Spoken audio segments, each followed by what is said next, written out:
Bismillahirrahmanirrahim and Assalamu alaikum. Welcome to another lecture of CCN. In this lecture we will start chapter number 2, network models.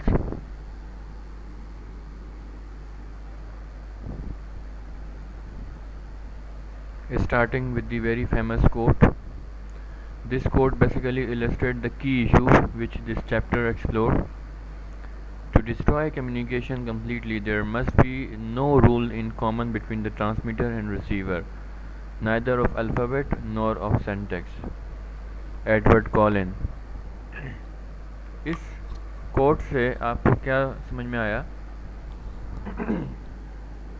कि अगर communication को destroy करना हो, ख़त्म करना हो, तो फिर कोई रूल, कोई मॉडल, कोई प्रोटोकॉल नहीं होना चाहिए between the transmitter and receiver किसी भी किस्म का।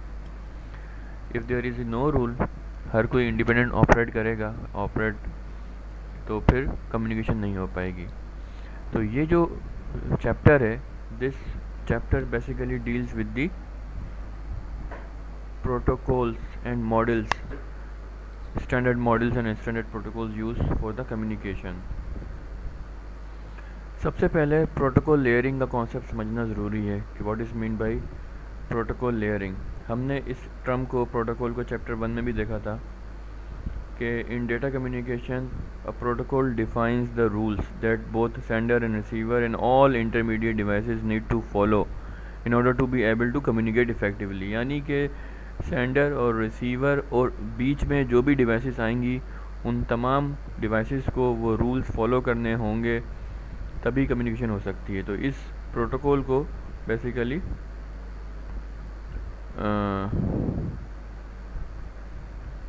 स्टैंडर्ड्स को प्रोटोकॉल कहते हैं, और ये रूल्स होते हैं जो कि तमाम एंटिटीज़ को, सिर्फ सेंडर और रिसीवर नहीं बल्कि इंटरमीडिएट डिवाइसेस से मुराद आपके स्विचेस, राउटर या हब वगैरह जो बीच में कनेक्शन प्रोवाइड कर रहे हैं, उन्हें भी वो रूल्स फॉलो करने होते हैं।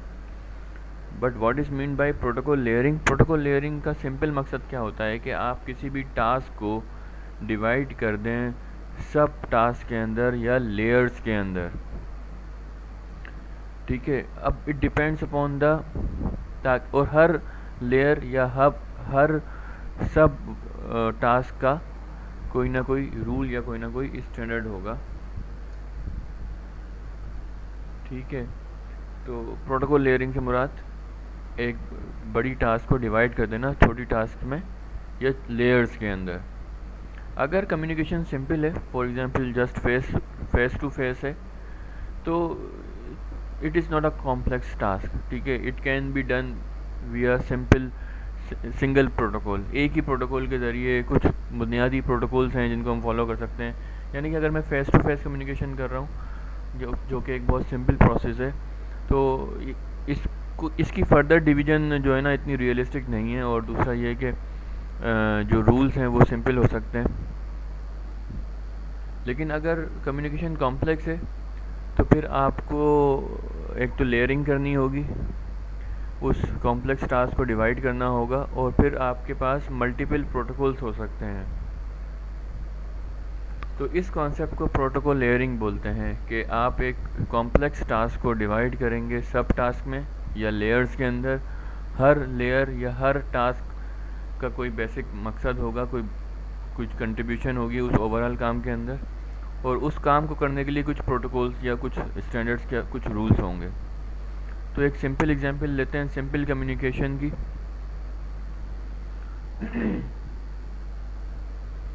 अब सिंपल कम्युनिकेशन है, फेस टू फेस कम्युनिकेशन है बिटवीन मारिया एंड। तो यहाँ पे जो कम्युनिकेशन है वो हमने उसको सिर्फ एक ही लेयर पे रखा हुआ है। वन लेयर का मतलब ये है कि हमने इसको फर्दर डिवाइड नहीं किया, तो इसका मतलब इसमें सिर्फ एक ही लेयर है। लेकिन एक ही लेयर होने का मकसद ये नहीं है कि इनके दरमियान कुछ प्रोटोकॉल्स, कुछ रूल्स नहीं हैं। फॉर एग्जांपल क्या क्या रूल हो सकते हैं? Let's suppose Maria and know that they should greet each other. यानी कि जब वो बात शुरू करेंगे तो वो सबसे पहले अपने आप एक दूसरे को ग्रीट करें। दूसरा रूल क्या होगा कि ये कन्फाइंड वोकैबुलरी यूज़ करें। To the level of their friendship, ठीक है, मतलब जो उनकी फ्रेंडशिप का लेवल है उसी हिसाब से वोकेबलरी हो। ऐसा नहीं हो कि बहुत ज़्यादा फ्रैंक हो जाएं या बहुत ज़्यादा रिजर्व्ड हो जाएं, ठीक है। तीसरा रूल क्या हो सकता है, जब दूसरा बात कर रहा हो तो पहला बंदा खामोश हो जाए। They should refrain from speaking when other party is speaking. Another rule can be like conversation जो होनी चाहिए वो डायलॉग मूड में होना चाहिए, मोनोलॉग नहीं होना चाहिए, यानी कि दोनों पार्टीज़ को मौका मिलना चाहिए बात करने का।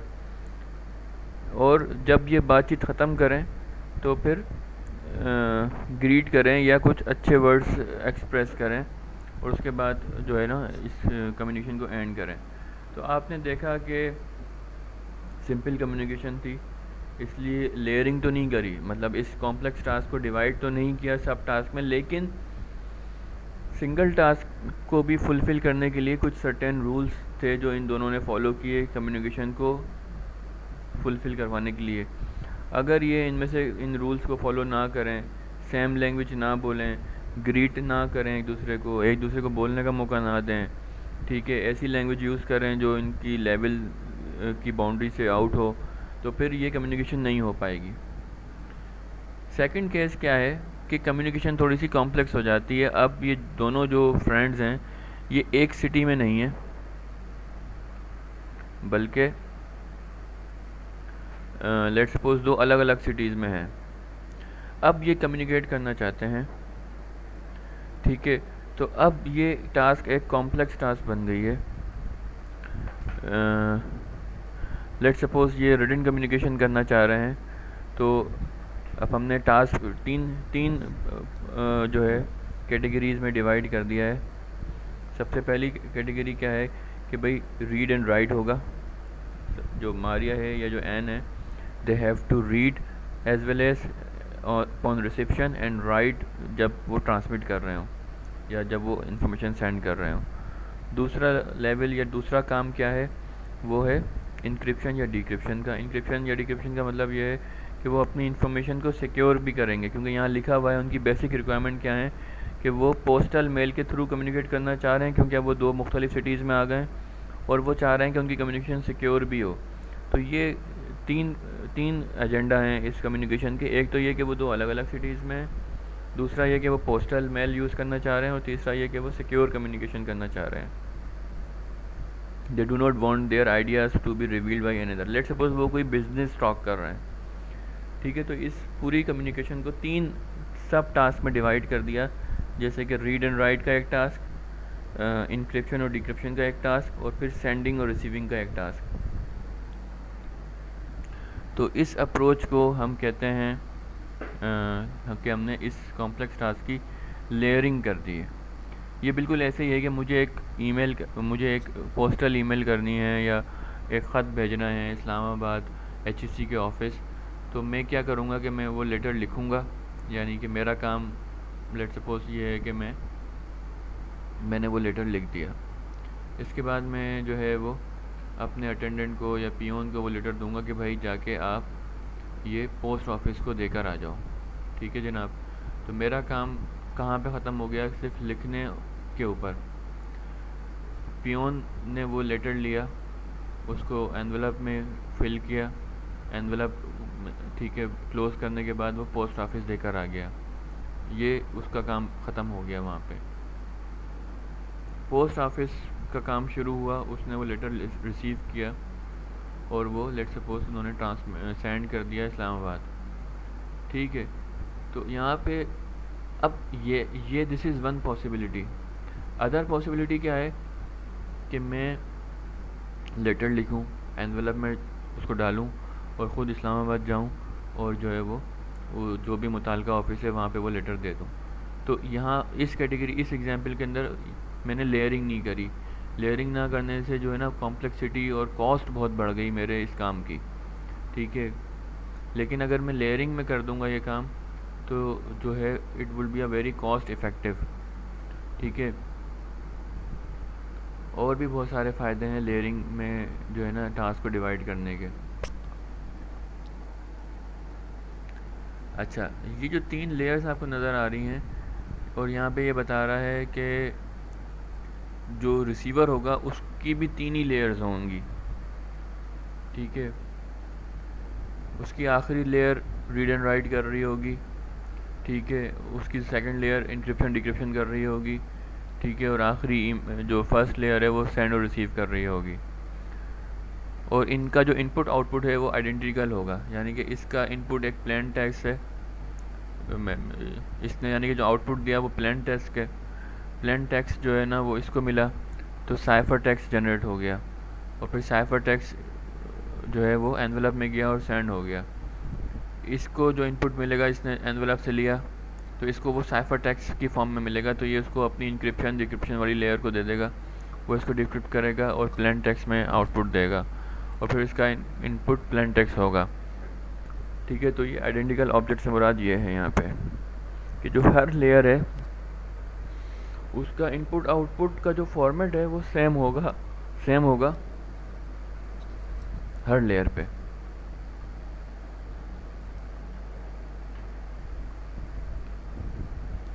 अब इस प्रोटोकॉल लेयरिंग की ज़रूरत क्या पड़ी, और ख़ासकर चलें यहाँ तो हमें एक रियल एग्जांपल से समझ में आ गया कि भाई मैं HEC के ऑफिस इस्लामाबाद डायरेक्ट जाने से बेहतर यह है कि मैं पोस्ट ऑफिस या TCS ऑफिस को यूज़ कर लूँ, यानी कि मैंने लेयरिंग कर दी।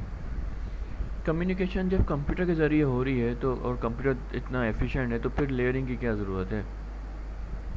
When computers या terminals any other data processing device exchange data, the procedure involved can be quite complex. Consider the transfer of file between the two computers. There must be a data path between the two computers, either directly or via communication network. यानी कि जब कोई हम काम कर रहे हैं, simple file transfer ही कर रहे हैं बिटवीन टू कंप्यूटर्स, तो ये एक कॉम्प्लेक्स टास्क है। There should be a data path between the two computers. हो सकता है वो डेटा पाथ डायरेक्टली ना हो सकता है वो किसी कम्युनिकेशन नेटवर्क के ज़रिए हो। मिसाल के तौर पे मैं एक ईमेल कर रहा हूँ USA को, I don't have a USA direct link, वो किसी कम्युनिकेशन नेटवर्क के थ्रू ही पाथ अवेलेबल होगा और जाएगा। तो जब भी कोई इस तरह की कॉम्प्लेक्स टास्क परफॉर्म होती है तो कुछ बेसिक एक्शंस परफॉर्म हो रहे होते हैं जो हमें बजाय नज़र नहीं आ रहे होते। For example, the source must either activate the direct data communication path or inform the communication network about the identity of the desired destination। यानी कि अगर तो डायरेक्ट पाथ अवेलेबल है वो उस डायरेक्ट पाथ को एक्टिवेट करे और डेटा सेंड कर दे। It's like point to point connection. लेकिन अगर जो है कोई कम्युनिकेशन चैनल इन्वॉल्व हो रहा है तो फिर वो जो इन्फॉर्मेशन या मैसेज भेजेगी सोर्स, उसके अंदर वो डेस्टिनेशन की आइडेंटिटी को भी का जिक्र करे कि भाई ये एड्रेस है और यहाँ मुझे भेजना है। जिस तरह HEC के ऑफिस में मिसाल के तौर पे मैं जो है डायरेक्ट फैक्स कर दूं, ठीक है, या दूसरा ऑप्शन क्या है कि मैं एक ईमेल करूं, पोस्टल मेल करूं, जिसके अंदर फिर मुझे अपना और HEC का ऑफिस का एड्रेस बताना होगा।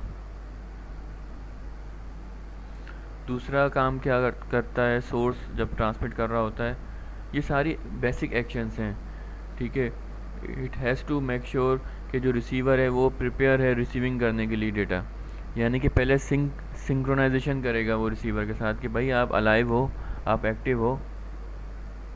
जैसे हम फ़ोन करते हैं किसी को, तो फ़ोन की जो बेल है वो रिंग करने से पहले हमारा नेटवर्क जो है हमारे नंबर को चेक करता है कि आया ये नंबर ऑन है, बिज़ी तो नहीं है, लेकिन वो हमें पता नहीं चलता। लेकिन यहाँ ये कंट्रोल सिग्नलिंग होती है बैकग्राउंड में, बिहाइंड द सीन।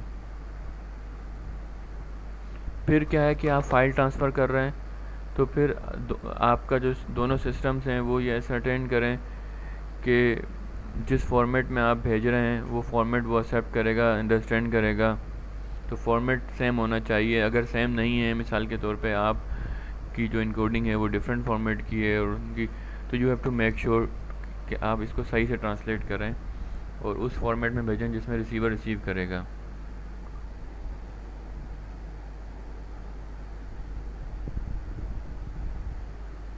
तो इसका मतलब क्या हुआ कि ये जो मैंने 4-5 बातें बताई, इसका मतलब कि there must be a high degree of cooperation between the two computer systems who are engaged in a file transfer. So instead of implementing the logic for this single module, अब क्या है कि ये कंप्लीट पूरा package है, ये 4-5 task हैं जो सोर्स को भी करनी है, डेस्टिनेशन को भी करनी है। तो अब बजाय इसके कि पूरा पूरा एक मॉड्यूल बना दिया जाए, हमने इस पूरे मॉड्यूल को क्या करेंगे, ब्रोकन कर देंगे into the sub task, each of which is implemented separately. तो break the task into the subtasks implemented separately in the layers. Each layer in the stack is perform a subset of the function required to communicate। ठीक है, तो यहाँ देखें, यहाँ पे ये दो पॉसिबिलिटीज़ बताई गई हैं कि ये एक ऐसा नेटवर्क है कि जिसमें कोई लेयरिंग नहीं है, कोई डिवीज़न नहीं है, तो काम स्पेसिफाइड नहीं है, कब मैसेज भेजना है, कब इंक्रिप्शन करनी है, कब सिंक्रोनाइजेशन करनी है, कब एरर चेक करना है, कोई सिमिलरिटी और कोई जो है ना वो यूनिफॉर्मनेस नहीं है। लेकिन अगर इसको लेयरिंग कर दी जाए,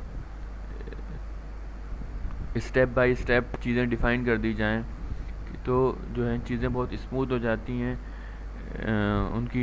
उनका डिबग, उन एरर फाइंड करना आसान हो जाता है और इम्प्लीमेंटेशन आसान हो जाती है। ठीक है जी, तो इस तरह जो है हम देखेंगे कि हमारी जो नेटवर्किंग की दुनिया है उसमें जब भी कम्युनिकेशन होगी तो वो ये 7 काम जो हैं उस कम्युनिकेशन को इन 7 सब टास्क में डिवाइड कर दिया गया है। एवरी लेयर या every task has its application function. ठीक है, और उस फंक्शन को परफॉर्म करने के लिए देयर इज सम स्टैंडर्ड या प्रोटोकॉल। ठीक हो गया, तो इस स्लाइड से हमें ये कुछ अंदाज़ा हुआ कि why there is a need of a protocol layering. मतलब एक कम्युनिकेशन जो हो रही है बिटवीन द टू कंप्यूटर्स, उसको लेयरिंग करने का क्या फ़ायदा है। अब इस लेयरिंग के लिए we have different models, we have different protocol suit. The OSI model is one of the very famous. It is presented by the ISO international standard organisation, जो कि दुनिया में हर किस्म के स्टैंडर्ड्स को कवर कर रही होती है। तो इसने एक standard of network communication present किया है जिसको OSI मॉडल बोलते हैं। Open system interconnection model allow any two different system to communicate regardless of their underlying architecture. यानी कि ये OSI मॉडल कहता है कि अगर आपकी कम्युनिकेशन डिवाइसेस इस मॉडल को फॉलो करेंगी तो वो आपस में कम्युनिकेट कर लेंगी regardless of their underlying architecture. What is mean bye underlying architecture, इस वक्त हम सूफा के नेटवर्क में हैं, इनका आर्किटेक्चर डिफरेंट हो सकता है, इनकी टोपोलॉजीज डिफरेंट हो सकती हैं, इनकी केबलिंग की टाइप डिफरेंट हो सकती है। लेट सपोज ये किसी यूनिवर्सिटी या किसी और इदारे से कम्युनिकेट कर रहे हैं, वहाँ पे टोपोलॉजी, वहाँ की डिवाइसेस दूसरी यहाँ पे लेट सपोज सिस्को की डिवाइसेस लगी हुई हैं, वहाँ जूनिपर की डिवाइसेस लगी हुई हैं, या विंडोज़ बेस्ड सिस्टम्स हैं, वहाँ एप्पल बेस्ड सिस्टम्स हैं, तो अंडरलाइंग आर्किटेक्चर डिफरेंट हो सकता है। लेकिन अगर आपकी नेटवर्किंग डिवाइसेस जो हैं वो इस मॉडल को फॉलो करेंगे तो they can communicate without any problem. Now this is very important, without या रिगार्डलेस ऑफ अंडरलाइंग आर्किटेक्चर, क्योंकि ये बहुत बड़ी कंडीशन है कि आपको अपने इंटरनल नेटवर्क के अंदर कोई तब्दीली नहीं करनी। ठीक है, मिसाल के तौर पे मुझे अगर जूनिपर वाले सिस्टम से कम्युनिकेट करना है तो मैं कर सकता हूँ, मुझे भी अपनी नेटवर्क में जूनिपर इंस्टॉल नहीं करना होगा, without requiring changes to the logic of the underline. This is very important and the key concept, कि अगर सभी एक स्टैंडर्ड प्रोसीजर्स को फॉलो करेंगे कम्युनिकेशन करने के लिए तो फिर वो कर सकते हैं। अच्छा, OSI एक मॉडल है, प्रोटोकॉल नहीं। प्रोटोकॉल कहते हैं set of rule, set of standard को, और मॉडल कहते हैं एक थ्योरी को।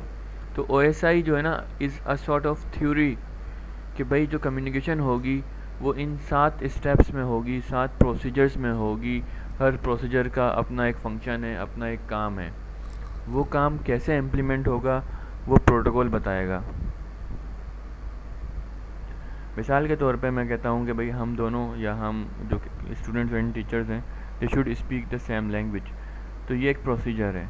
बट इस सेम लैंग्वेज को इम्प्लीमेंट करने के लिए हो सकता है हमें ट्रांसलेटर इंस्टॉल करना पड़े, क्योंकि हो सकता है मुझे वो लैंग्वेज ना आती हो जो आप अंडरस्टैंड करते हो और आपको वो लैंग्वेज नहीं आती हो जो मैं बोलता हूँ, ठीक है। तो अब हम ट्रांसलेटर एक बीच में इंस्टॉल कर देंगे जो कि इस प्रोसीजर को इंश्योर करेगा कि we should speak the same language.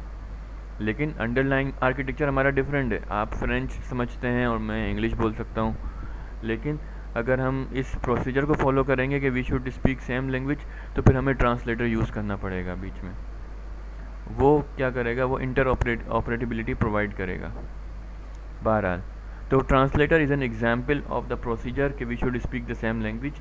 तो we should speak the same language is the theory, और उसकी एक्चुअल इम्प्लीमेंटेशन आपका ट्रांसलेटर है। तो फिलहाल OSI एक मॉडल है, प्रोटोकॉल नहीं। प्रोटोकॉल OSI मॉडल जो है ना, एक it's basically a layered framework, यानी कि इसमें लेयर्स हैं डिफरेंट, 7 लेयर्स हैं। हर लेयर का अपना एक काम है, it define some part of the process for moving information across the network. यानी कि जब इन्फॉर्मेशन मूव हो रही है from one end to the another, तो उसकी मूवमेंट में कुछ स्टेप्स हैं, कुछ प्रोसीजर्स हैं। तो हर लेयर अपना कोई किरदार अदा कर रही है उस प्रोसीजर को फुलफ़िल करवाने के लिए। It is very important for you to understand the 7 layers, उनके काम, ठीक है। तो ये 7 लेयर हैं, ठीक है। First layer is physical layer. अगर आप बॉटम से शुरू करेंगे, ये आपकी फिंगर टिप्स पे आपको याद होनी चाहिए। Physical, data link layer, network layer, transport layer, session layer, presentation layer और एप्लीकेशन लेयर।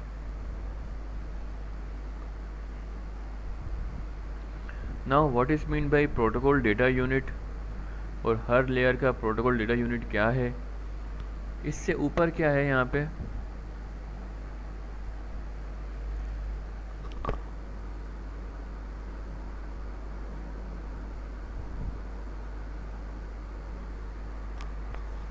इस येलो स्पॉट का मतलब क्या है कि यहाँ पे कंप्यूटर मौजूद है या यूज़र मौजूद है जो नेटवर्क की सर्विसेज या एप्लीकेशंस को एक्सेस कर रहा है।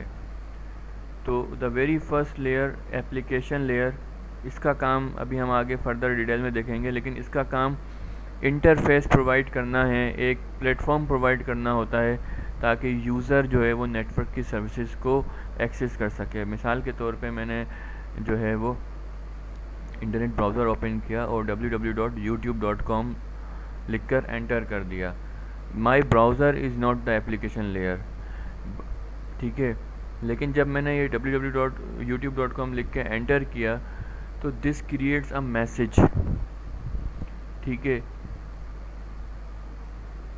इस मैसेज को एक्सेप्ट करने के लिए और इसको ट्रांसमिट करने के लिए मुझे कुछ इंटरफेस की ज़रूरत है, किसी सपोर्ट की ज़रूरत है जो मेरा सिस्टम मुझे प्रोवाइड करे। तो वो काम है एप्लीकेशन लेयर का, कि ये मुझे डिफरेंट प्रोटोकॉल प्रोवाइड करेगा मेरे डिफरेंट टाइप के डेटा को डील करने के लिए। जैसे जब भी मैं कोई वेबसाइट लिखता हूँ तो उसके साथ लिखा हुआ आ जाता है HTTPS या HTTP, hyper text transfer protocol. यानी कि ये जो प्रोटोकॉल है ये मेरा वेब से रिलेटेड जो भी ट्रैफिक है इसको डील करेगा। इसी तरीके से ईमेल कर रहा हूँ तो ईमेल के हवाले से डिफरेंट प्रोटोकॉल यूज़ हो रहा है जो मेरे ईमेल ट्रैफिक को कैरी करवा रहा है to and from my system. तो that's the job of the application layer, जो कि हम आगे देखेंगे। अच्छा, यहाँ पे जो इन्फॉर्मेशन थी उसको हम डेटा बोलते हैं। तो PDU, what is PDU? PDU is basically protocol data unit, यानी कि हर लेयर के ऊपर जो इन्फॉर्मेशन का यूनिट है उसको PDU बोलते हैं। तो एप्लीकेशन लेयर के ऊपर इंफॉर्मेशन का यूनिट डेटा ही है। इसकी मिसाल ऐसी है कि हम कुछ चीज़ों को केजीज़ में मेजर करते हैं, कुछ को हम लीटर्स में मेजर करते हैं और कुछ को हम डजन्स में मेजर करते हैं। तो यहाँ हर लेयर जो है वो इंफॉर्मेशन को डिफरेंट यूनिट में रिप्रेजेंट करती है। Application layer is one of the layer जो कि इंफॉर्मेशन को डेटा ही रिप्रेजेंट करती है। इसके बाद ये जो डेटा है ये प्रेजेंटेशन लेयर के पास आएगा। प्रेजेंटेशन लेयर का काम ये होता है कि वो इस डेटा को इस फॉर्मेट में प्रेजेंट कर दे ताकि रिसीवर इसको समझ सके।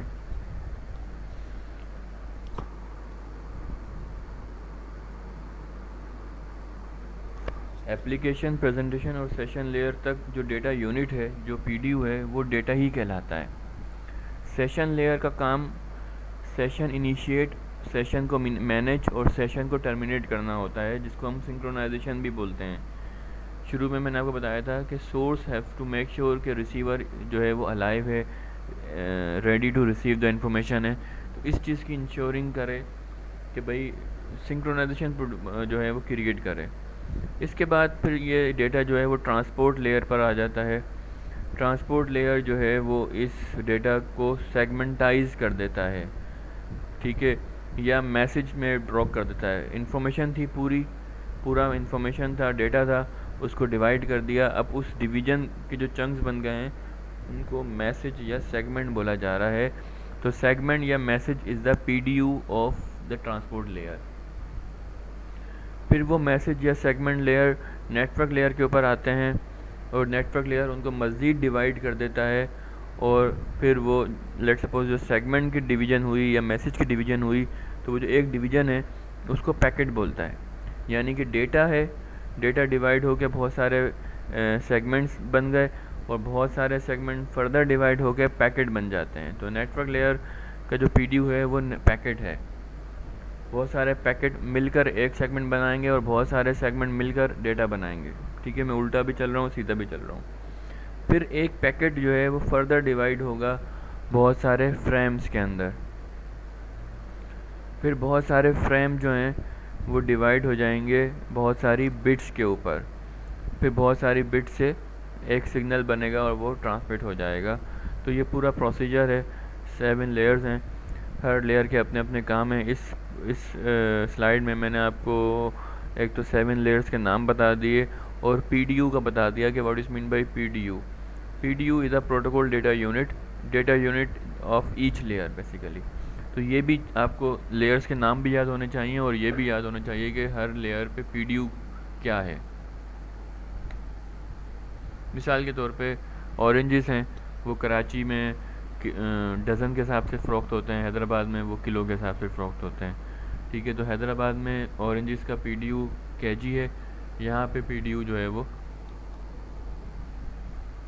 डज़न है, ठीक है।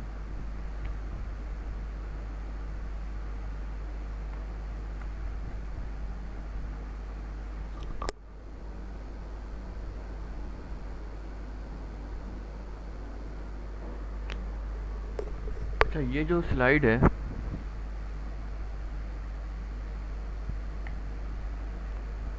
ये आपकी इनकैप्सुलेशन और डीकैप्सुलेशन बता रही है। होता क्या है, ये जो 7 लेयर्स हैं, at the time of transmission जब डेटा सेंड हो रहा होता है तो जो डेटा है वो टॉप टू बॉटम अप्रोच में नीचे आता है, ठीक है। एप्लीकेशन लेयर जो है उस डेटा के साथ अपनी कोई कंट्रोल इन्फॉर्मेशन ऐड कर देता है। यानी कि जो भी एप्लीकेशन लेयर का काम है वो उस कंट्रोल इन्फॉर्मेशन में या एक्स्ट्रा इन्फॉर्मेशन के अंदर आप समझ लें ऐड कर देता है, कुछ एक्स्ट्रा बिट्स ऐड कर देता है उस डेटा के साथ, और वो एक्स्ट्रा बिट्स को हम हेडर बोलते हैं। Each layer will add some sort of control information respective to their task. ये ऐसे ही है कि मेरे पास एक फ़ाइल आती है और उस पर कहा जाता है कि भाई आप अपने कमेंट्स का इज़हार करें, तो मैं उस पर अपने कमेंट्स का इजाफा करूँगा और वो फ़ाइल आगे भेज दूँगा। तो during the transmission her layer अपना अपना किरदार अदा करती है, अपना अपना काम परफॉर्म करती है, और वो काम की शक्ल क्या होती है कि वो कुछ एक्स्ट्रा बिट्स उस डेटा में ऐड कर देते हैं जिसको हम हेडर बोल रहे होते हैं। तो ड्यूरिंग द ट्रांसमिशन जब ये काम हो रहा होता है, यानी कि हेडर लग रहे होते हैं, हेडर अटैच हो रहे होते हैं, जैसे कि यहाँ से डेटा आया, टीसीपी ने अपना हेडर लगाया, उसको सेगमेंट का नाम दे दिया, नेटवर्क लेयर ने अपना हेडर आईपी का लगाया, अपना पैकेट नाम दे दिया, डेटा लिंक लेयर ने उस पर मैक एड्रेस लगा दिया, फ्रेम का नाम दे दिया, और फिर वो इस पर आ गया आपका फिजिकल लेयर पे। तो इस प्रोसेस को इनकैप्सुलेशन कहते हैं, the process of adding header information by each layer. Similarly receiving end पे ये जो हेडर इंफॉर्मेशन है ये उनकी मुताल्लिका जो है लेयर्स वो रिमूव करती रहेंगी और एंड में यूज़र को डेटा मिल जाएगा। ये ऐसे ही है कि मैं एक डाक भेज रहा हूँ इस्लामाबाद HEC के ऑफिस, तो मैंने एक छोटा सा एनवेलप लिया, उस पर टू एंड फ्रॉम का एड्रेस लिखा, तो मैंने अपना एक हेडर इन्फॉर्मेशन उसमें ऐड कर दिया, मैंने अपने पियोन को दिया। ठीक है जी, पियोन जो कि पियोन के साथ क्या मामला था कि उसको 2-3 टीचर्स ने और भी ये लिफाफे दे दिए थे, तो उसने क्या किया कि छोटा छोटा नाम लिख लिया हर लिफाफे पे कि भाई ये लिफाफा सर असद का है, ये सर हारिस का है, ये इसका है। तो उसने अपनी एक इन्फॉर्मेशन उस पर ऐड कर दी ताकि उसको याद रहे। वो ये लिफाफा लेके जाता है पोस्ट ऑफिस, और पोस्ट ऑफिस वाले क्या करते हैं, वो देखते हैं कि अच्छा ये इस्लामाबाद जाएगा, ये लिफाफा कराची में डिलीवर होगा, ये लिफाफा जो है लाहौर जाएगा। तो वो क्या करते हैं कि उनके पास बड़े बड़े बॉक्सेस या बड़े बड़े थैले होते हैं, वो उसमें डाल लेंगे कि भाई ये लाहौर का बॉक्स है, ये लाहौर का थैला है, ये कराची का है, ये इस्लामाबाद का है, वो उसमें जो है डल जाएगा। फिर वो जो सारे बॉक्सेस हैं, वो जो सारे थैले हैं, लेट सपोज़ वो फिर एक मज़ीद बड़े बॉक्स में चले जाएंगे, जिसको हम लेट सपोज़ बोल रहे हैं कि भाई वो सिंध के अंदर डिस्ट्रीब्यूशन हो रही है वो सिंध वाली कैटेगरी में चले गए, और जो पंजाब वाले हैं वो पंजाब के बॉक्सेस में आ गए। फिर हुआ क्या कि जब ये बहुत बड़ा बॉक्स बन जाता है, और ये बड़ा बॉक्स जो है फिर जाता है पंजाब जाएगा। पंजाब में क्या होगा, इसको ओपन करके देखेंगे, अच्छा लाहौर वाले एक तरफ कर लिए, तो लाहौर वाले लाहौर को ओपन करेंगे, इस्लामाबाद वाले इस्लामाबाद को ओपन करेंगे। ठीक है, तो बिल्कुल वही वाला मामला ये हो रहा है कि जब रिसीविंग एंड पर आता है तो डेटा लिंक लेयर जो है, जो ट्रांसमीटर ने डेटा लिंक लेयर के ऊपर इंफॉर्मेशन ऐड की थी वो उसको ही रीड करेगा और आगे भेज देगा आईपी या नेटवर्क लेयर को, वो उसकी आईपी की इंफॉर्मेशन पढ़ेगा जो उसकी थर्ड लेयर ने ऐड किया था। फिर इसका ट्रांसपोर्ट लेयर जो है वो इसका ट्रांसपोर्ट हेडर पढ़ेगा, यानी कि उस हेडर के अंदर कंट्रोल इन्फॉर्मेशन होती है रिगार्डिंग के कौन भेज रहा है, सोर्स क्या है, डेस्टिनेशन क्या है, यानी कि वही जो सेंटेक्स वाली बात थी ना कि इस पूरे जो फ्रेम ऑफ बिट्स हैं, इनका क्या स्ट्रक्चर है, स्ट्रक्चर की मीनिंग्स क्या हैं, तो ये सब प्रोटोकॉल बता रहा है। तो हर प्रोटोकॉल को अब ये क्या है ये काम एक लेयर भी कर सकती थी, लेकिन उसकी मैनेजमेंट मुश्किल हो जाती है, इसलिए ये सारे काम लेयर में डिवाइड हो गए। तो हर लेयर या हर सब टास्क जो है वो एक छोटा छोटा काम कर रही है उस कम्युनिकेशन को सक्सेसफुल बनाने के लिए। बहरहाल इन नटशेल इनकैप्सुलेशन मतलब प्रोसेस ऑफ एडिंग हेडर, और decapsulation means process of removing the header. Encapsulation होती है आपकी ट्रांसमिटिंग साइड पे, और डीकैप्सुलेशन होती है आपकी जो है वो रिसीवर के साइड पे।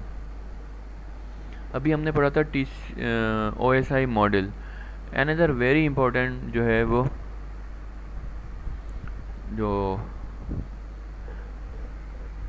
प्रोटोकॉल सूट है वो है TCP/IP protocol suite. TCP/IP protocol suite, इसकी फुल फॉर्म क्या है, transmission control protocol internet protocol.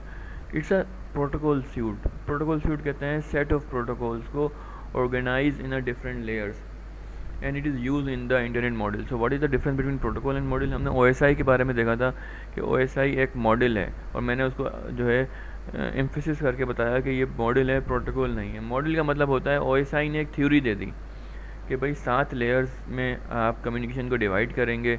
Application layer का काम इंटरफेस प्रोवाइड करना है, प्रेजेंटेशन का काम क्या है, interoperability in terms of format of data provide करना है। सेशन लेयर जो है वो सेशन क्रिएट करेगा।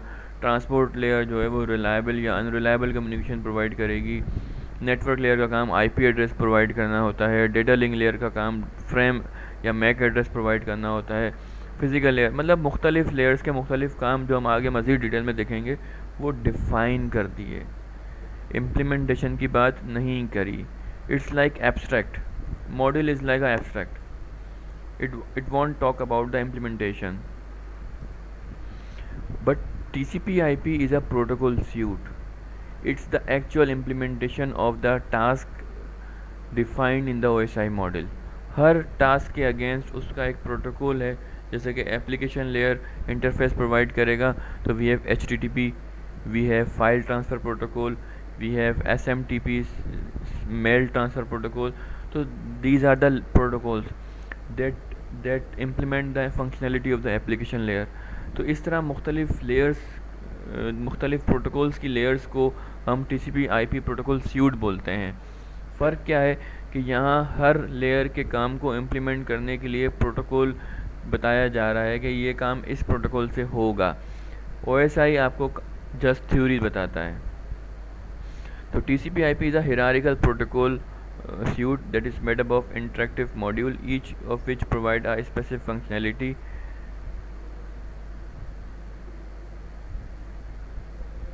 ठीक है, तो आपने प्रोटोकॉल और मॉड्यूल के दरमियान डिफरेंस भी देख लिया।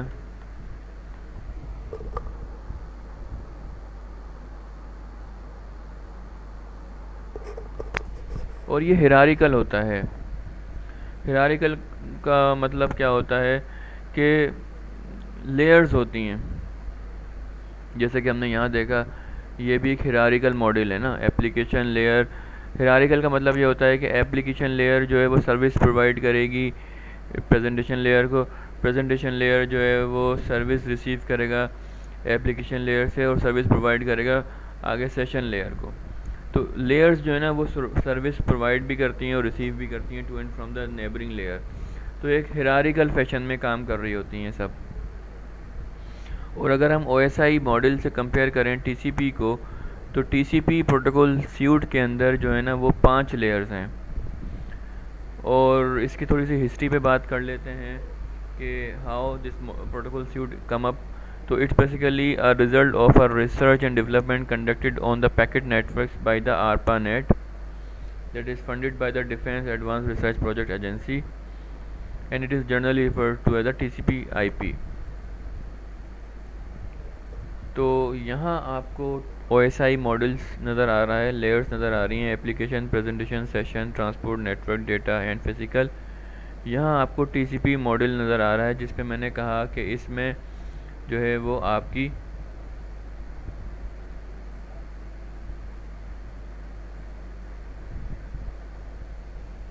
पांच लेयर्स हैं।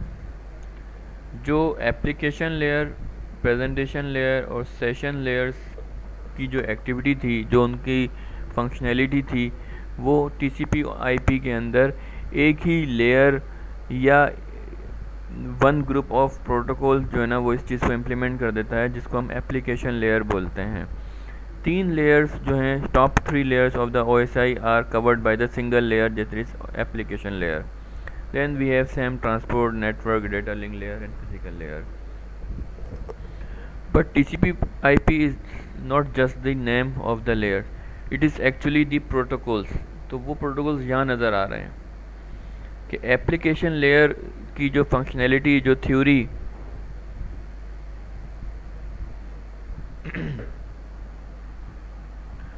OSI ने बताई थी, उसकी इम्प्लीमेंटेशन, वो वाले फीचर्स जो हैं वो ये प्रोटोकॉल्स बताएंगे। HTTP हो गया, टेलनेट हो गया, FTP, DNS, आपने कुछ नाम भी सुने होंगे।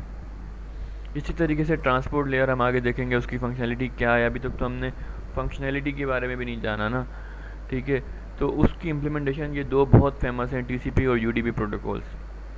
नेटवर्क लेयर की काम की जो जिम्मेदारी है वो ये IP प्रोटोकॉल कर रहा है। हम हमेशा बात कर रहे होते हैं IP एड्रेस, तो IP is a protocol of the third layer. ये लेयर्स हैं भी हैं, इस तरह भी याद रखें।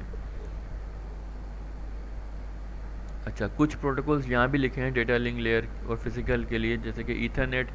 हमने लैब में पढ़ा था, ईथरनेट से मुराद एक नेटवर्क आर्किटेक्चर होता है जो कि केबल की टाइप के ऊपर बात कर रहा होता है, इनकोडिंग के ऊपर बात कर रहा होता है और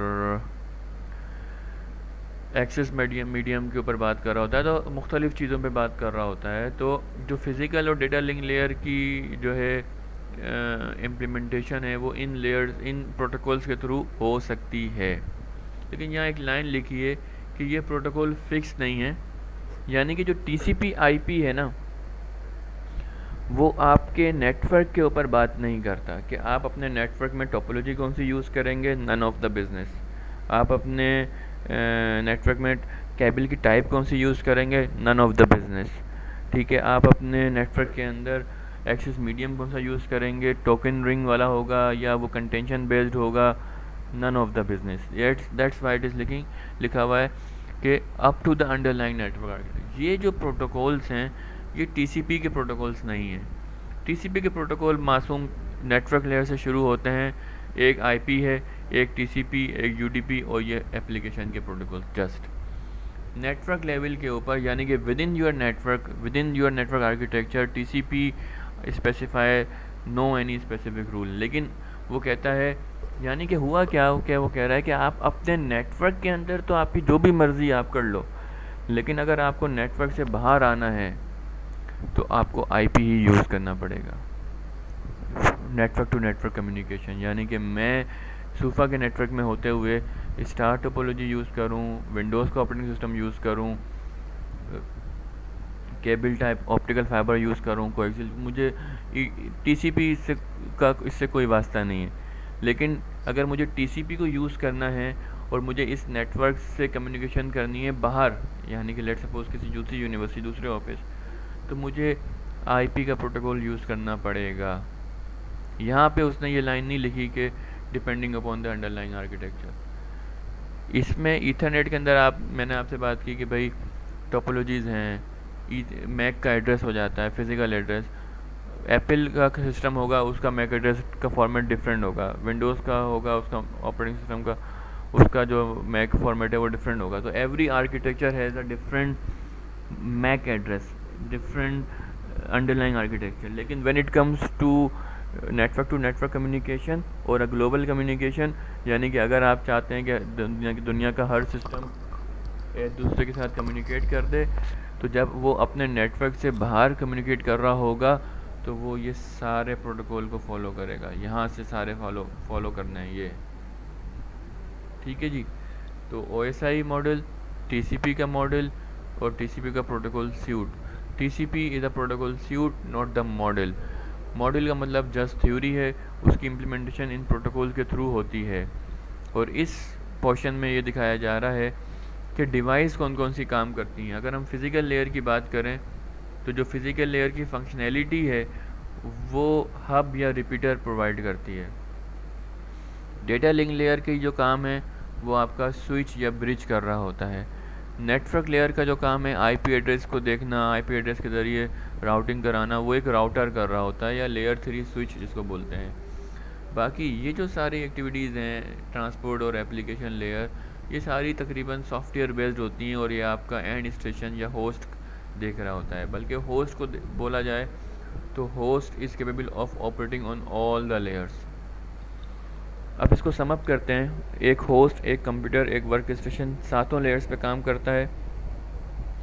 स्विच आपका जो है जस्ट 2 लेयर्स पे काम करेगा। इसका मतलब ये हुआ कि जो डिवाइस जितनी ऊपर है ना वो नीचे की तमाम लेयर्स पे काम कर सकती है, यानी कि वो सारे फंक्शन वो परफॉर्म कर सकती है। हब के नीचे कुछ भी नहीं है तो हब का जो काम है वो हब ही कर सकता है, ठीक है। हब कोई और काम नहीं करेगा, यानी कि फिज़िकल लेयर के अलावा कोई और फंक्शनलिटी प्रोवाइड नहीं करेगा। स्विच डेटा लिंक लेयर पर काम करता है, तो switch has a functionality of hub as well as, यानी कि वो फिज़िकल लेयर का डेटा भी रीड कर सकता है, प्रोसेस कर सकता है, जो फिज़िकल इसको देगा। इसी तरीके से नेटवर्क लेयर है, उस पर राउटर है, तो राउटर जो है वो स्विच वाली फंक्शनलिटी भी प्रोवाइड कर सकता है। इसी तरीके से होस्ट है, host can works on the 7 layers. 7 layers पे काम करने का मतलब ये होता है कि हेडर की इनकैप्सुलेशन और डिकैप्सुलेशन वो कर सकता है, ठीक हो गया। इसकी एग्जांपल ऐसी है कि लेट सपोज HOD ने मुझसे कहा कि जो हेल्थ कंसेंट फॉर्म है वो आप अपने सेक्शन के मुझे सेंड कर दें। मैंने वो फॉर्म स्टूडेंट्स को दिए और उन्होंने मुझे 1 बाय 1 रिटर्न किए, एक साथ नहीं दिए। तो मैंने क्या किया, मैंने जैसे ही मेरे पास फॉर्म आते गए मैंने अपने अटेंडेंट को कहा कि आप ये लेके जाओ, ये फॉर्म दे दो PA to HOD, ठीक है जनाब। तो अब मुझे पता है कि ये कंसेंट फॉर्म्स हैं, मुझे पता है कि ये 25 हैं, मेरी ज़िम्मेदारी है कि ये 25 के 25 मेरे पास आ जाएं और फिर 25 के 25 जो है वो HOD तक चले जाएं। लेकिन मेरे अटेंडेंट को नहीं पता कि ये क्या हैं, कितने हैं, ठीक है। तो वो मुझसे एक फॉर्म लेता है और उसकी ज़िम्मेदारी है वो मुझसे लेना और जो है वो PA के HOD के PO को दे देना, बस।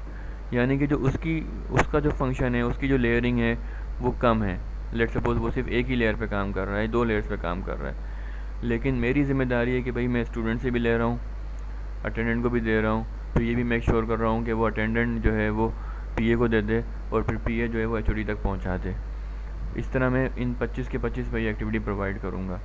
लेकिन जो मेरा अटेंडेंट है वो जस्ट एक दफ़ा में एक ही पेपर को देख रहा होगा कि उसने मुझसे ले लिया और पीए को दे दिया, पीए ने आगे दिया नहीं दिया, अगला पेपर मैं दूंगा नहीं दूंगा, ये अटेंडेंट का काम नहीं है। तो इसको कहते हैं लेयरिंग अप्रोच। जो एंड डिवाइसेस होती हैं वो पूरा प्रोसेस देख रही होती हैं, लेकिन जो इंटरमीडिएट डिवाइसेस होती हैं उनकी फंक्शनैलिटी लिमिटेड होती है, वो सारे फंक्शन परफॉर्म नहीं कर रहे होते हैं। Difference between OSI and TCP।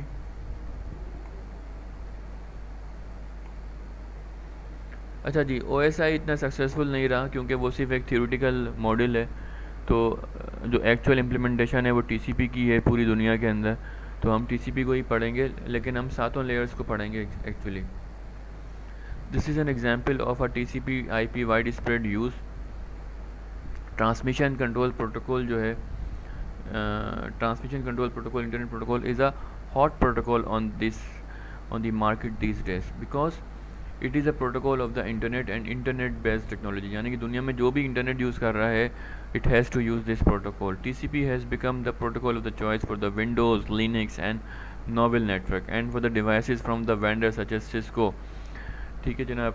तो because of the ability to communicate in a heterogeneous environment, यानी कि TCP आपको प्रोवाइड करता है functionality of communication in a heterogeneous. Heterogeneous का मतलब क्या होता है कि एक ऐसा network that is made up of different system. तो नट शेल के अंदर बात करें, ये मैं आपको स्लाइड के ऊपर एग्जांपल दिखा रहा हूँ कि अगर मैं अपनी ईथरनेट की प्रॉपर्टीज़ में जाता हूँ तो मुझे पता चलता है कि मेरा जो कंप्यूटर है वो भी TCP IP के ऊपर ही काम कर रहा है। So it doesn't matter what kind of operating system you are running, if you are running TCP IP you can communicate globally. ठीक है जनाब, तो यहाँ पे ये लेक्चर ख़त्म करते हैं और इन द नेक्स्ट लेक्चर हम इन सातों लेयर्स को रिव्यू करेंगे डिटेल के अंदर कि हर लेयर का क्या फंक्शन है और TCP IP कैसे इन लेयर्स को इम्प्लीमेंट करता है। अभी हमने एक जर्नल ओवरव्यू ले लिया कि what is mean by protocol layering, what is mean bye TCP IP protocol suit. ठीक है, तो आप ये वीडियो देखें और कोई क्यूरी हो तो फिर मुझसे ऑनलाइन लेक्चर में उसको रिजॉल्व करा लें। और do read the chapter number 2। ये वीडियो काफ़ी नहीं रहेगी, बहुत सी बातें मैंने जल्दी बता दी, बहुत सी बातें हो सकता है आपको समझ में ना आई हो, तो एक दफ़ा बुक रीडिंग कर लेंगे तो आपको ये चीज़ें क्लियर हो जाएंगी। ठीक है, तो अपना ख्याल रखिएगा। अल्लाह हाफ़िज़।